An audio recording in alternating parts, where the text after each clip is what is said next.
प्यारे बच्चों, अस्सलाम वालेकुम। आज हम पढ़ने जा रहे हैं भारी हरूफ के बारे में। इन भारी हरूफ को हम मरकब हरूफ भी कहते हैं। तो ये मरकब हरूफ हमारे पास टोटल 15 हैं।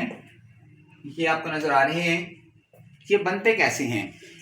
जब आपके मुफरद हरूफ दो चश्मी हा के साथ दोस्ती करते हैं तो हमारे पास मरकब हरूफ बन जाते हैं।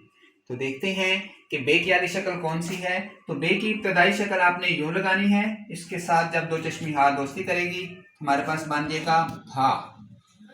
भे बना है तो इसको पढ़ते हम हैं भा। आवाज इसकी भा है और इससे लफ्ज बनता है भालो। इसी तरह हम पे की बात करें तो पे की ये इब्तदाई शक्ल बनेगी, हे के साथ दोस्ती करेगी तो बनेगा फे और इसकी आवाज होती है फा और इससे लफ्ज बनता है फूल। इसी तरह हम जो कहते हैं ते की इब्तदाई शक्ल ये है, जब ये हे के साथ दोस्ती करती है तो हमारे पास बनता है था और इसकी आवाज है था और इससे लफ्ज बना है थाल। ते की इब्तदाई शक्ल आप यूं डालते हैं, इसके साथ हे मिल जाता है तो हमारे पास बन जाता है ठे और इसको हम पढ़ते हैं आवाज इसकी है ठा। लफ्ज हमारे पास बना ठेला। जीम के खानदान में जीम की इब्तदाई शक्ल यूं है, हे के साथ मिलेगा तो बनेगा झे। जब ये बनेगा तो इसकी आवाज हम पढ़ते हैं झा और लफ्ज बना हमारे पास झोला। चे में भी यही होता है, चे के साथ दो चश्मी हा मिलाएंगे तो हमारे पास बन जाएगा छे और इसकी आवाज होती है छा, इससे लफ्ज बनता है छतरी। दाल की इब्तदाई शक्ल दाल ही रहती है, हे के साथ मिलकर बनता है दे और इसको हम पढ़ते हैं धा। दाल की इब्तदाई शक्ल डाल ही होती है, जब ये हे के साथ मिलती है तो बन जाता है ढे और इसको हम पढ़ते हैं ढा और इससे लफ्ज बना है ढोल। काफ की इब्तदाई शक्ल यूं होती है, इसकी जब हे के साथ मिलती है तो ये बनता है खे और इसकी आवाज है खा, इससे लफ्ज बना है खजूर।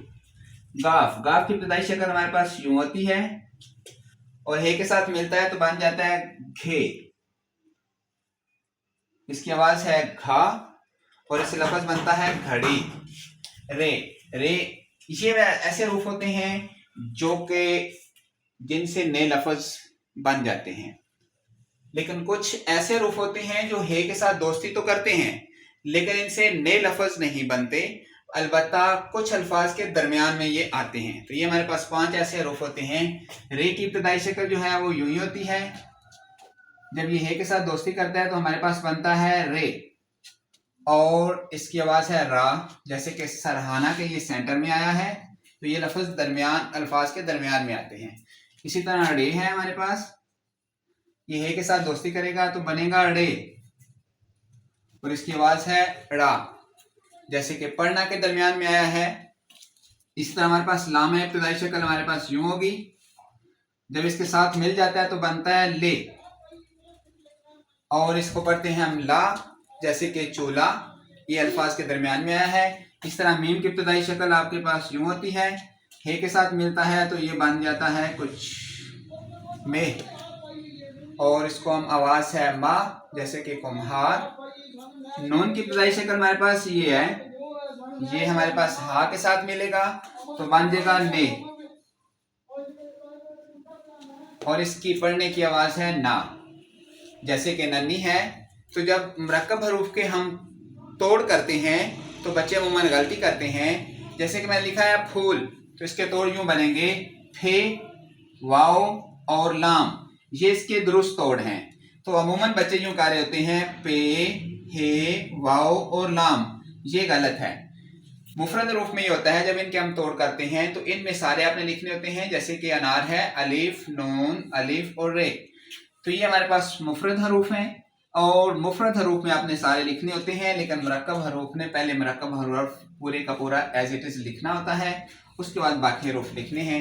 इसी तरह बच्चों हम बे की इब्तदाई शक्ल जो है वो बाज़ जगह पे आप देखते हैं कि जब बे की ये शक्ल है इब्तदाई, उसके साथ हे मिलाएं तो ये भे बन जाता है, जैसे कि लफ्ज भालू। इसी तरह पे में भी हो सकता है, ते में भी हो सकता है, टे में भी हो सकता है।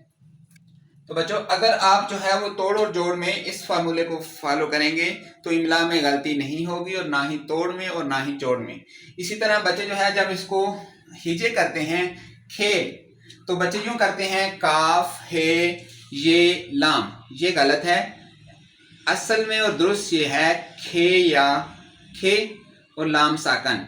तो हिजे करते हुए भी आपको भारी हरूफ को मद्देनज़र रखना होता है।